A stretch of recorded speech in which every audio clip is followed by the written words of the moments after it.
Somsa sevar xalqimu, keling, yangicha somsa retsepti bilan keldim. Ham yangicha, ham osongina, ham qarsillashi bo'yicha bunaqa somsani hali ko'rmagansiz. Lavash xamiriga eritilgan saryoni sepib, ko'rsatilgandek qilib o'rab, bo'laklarga bo'lib olamiz. Nachinkasi albatta xohishga ko'ra ismaloq hamda sirdan foydalandim. To'g'ralgan ismaloq, qirg'ichdan chiqarilgan sir, birozgina tuz. Nachinka tayyor. Tugilishiga ahamiyat bering. Barmoqlarimiz yordamida o'rtasidan chuqurchani hosil qilib, nachinka bilan to'ldiramiz. Chetlari yopishi uchun birozgina suvlab, keyin yaxshilab ezamiz. Qizib turgan pechga pishirish uchun yuboramiz. Qip-qizil bo'lishini xohlasanglar, ustiga saryodan ozroq surib olinglar. Yengilgina, osongina, yangicha somsa tayyor. Hidi shunaqa xonani tutadi.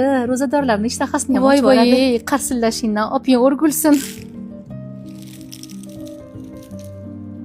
Shunday qilib oson somsa retsepti tayyor. Retsept yoqqan bo'lsa, Nodirangizni duo qilib iftorlikda Flavisni, muzdekni, nokli suvlari bilan chanqog'ingizni qoldiring.